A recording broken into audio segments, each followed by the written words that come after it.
Right now, we will broadcast for you the news in English on Radio Free Syria.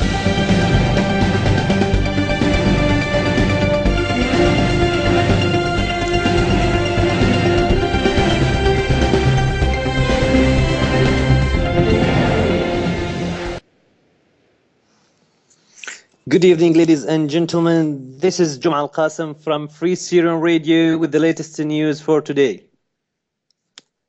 Local coordination committees in Syria. The number of martyrs in Syria has risen to 57 thus far. It includes 3 women, 2 children, and 3 martyrs under torture. 30 martyrs were reported in Damascus and its suburbs, among them 12 in College of Architecture, 9 in Aleppo, 7 in Daraa, 3 in Hasaka, 3 in Qunaitra, 3 in Idlib, 1 in Homs, and 1 in Deir ez-Zor. We can start with the capital Damascus and its suburbs. The Free Syrian Army targeted there an Iranian freight plane filled with weapons while landing down in Damascus International Airport, which caused explosion and burnt out. The cheers of Capital God and Allahu Akbar were in every minaret of the Yarmouk camp mosques. And in that time, fierce clashes were taking place there. In another district, a number of tanks advanced towards the Kabul quarter from the area security branch that led to close the highway leading to the branch near Harasta Bridge since a quarter after 7, and so a traffic jam happened and a number of injuries a number of corpses for the security members were seen there.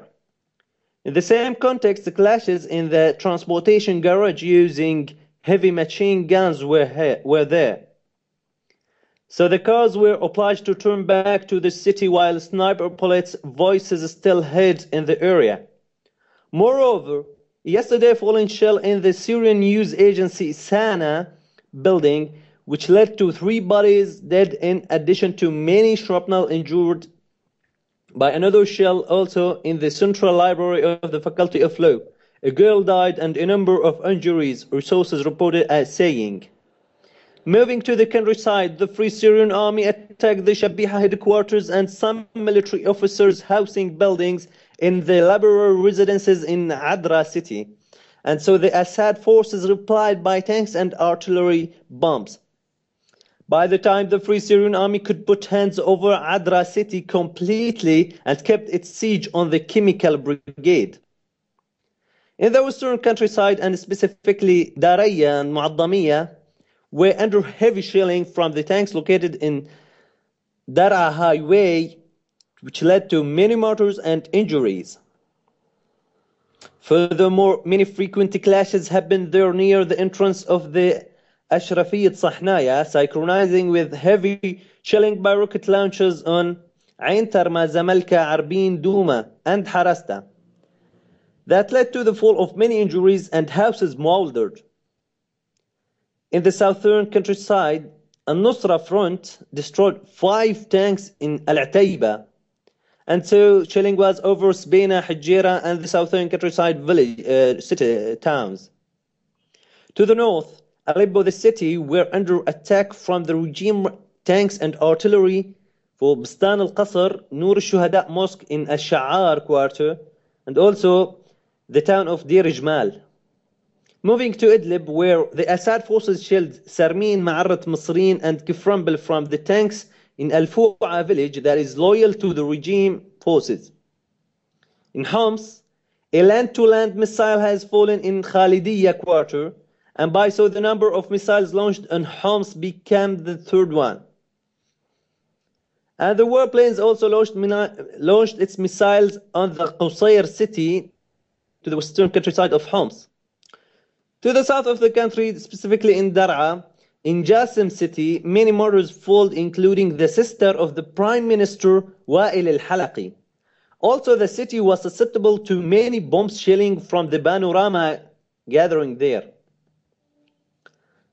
The Qunaitra by its own Khan Arnaba witnessed the clashes between both sides there. And moving to the Syrian coast, Salma, Rabi'a, and the southern the southern Ramel were shelled from Solas Point. Outside Syria, in a Za'atari refugee camp in Jordan, a demonstration took place between the Jordanian security members and the Syrian refugee demanding the bad circumstances and services introduced there. We came here to a essay by a Syrian activist, a fragmented set of would-be leaders.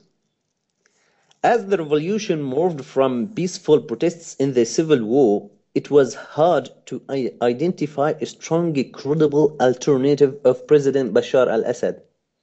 That's been a major obstacle to ending the fight. Through any negotiated or enforced transition to democratic Syria.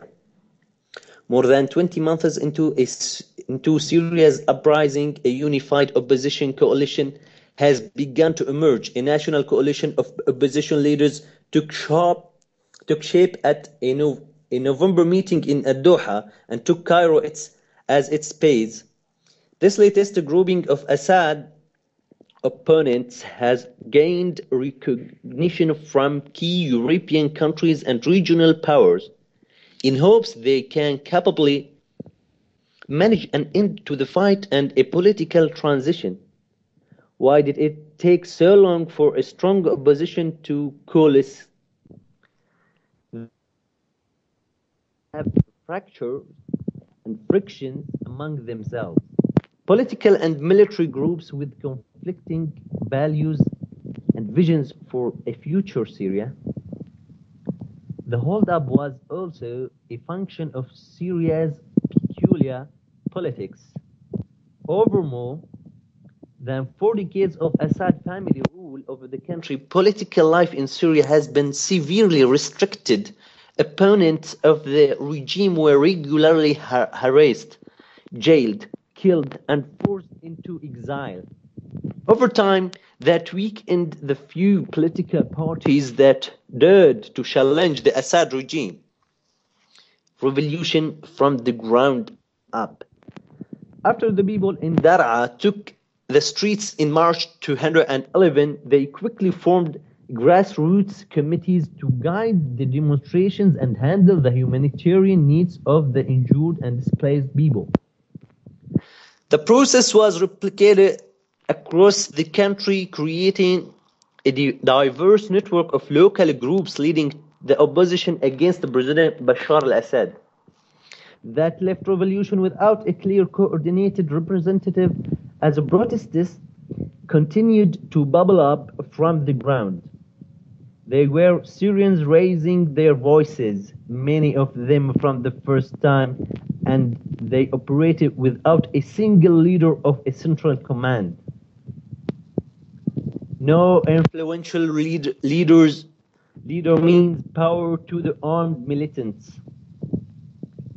As of now, no single group represents the Syrian revolution with enough influence on the ground to negotiate and enforce a ceasefire. Western countries hope the Syrian National Coalition can amass enough clout to set up an effective transitional government. But for now, what exists is a panorama of players, each with some influence over the situation. The opposition itself is divided into political groups and military forces, each with a different set of demands and unique vision for what should happen next. In theory, they will need to work together in order to forge a future free Syria. But as the war drags, an analyst say that it's the brigades fighting the Assad regime who gain the greater influence. Among these brigades, the extremists, militant groups like Jabhat al-Nusra, who's emerged as the most powerful. They have better weapons, wealth, and organization infrastructure than more moderate Muslim fighters. That's why analysts fear Syria's war is radicalizing the country. Jihadi groups represents a minority view in Syria, but they are gaining more power than through the fight. Once today, this is the end of our news. That's all for today. It was with you, Juma Al-Qasim, representing, and Islam Al-Idilbi in production. Thank you for listening and keep us following us on freesyria.webs.org and on Skype Free Syria42. Thank you for listening.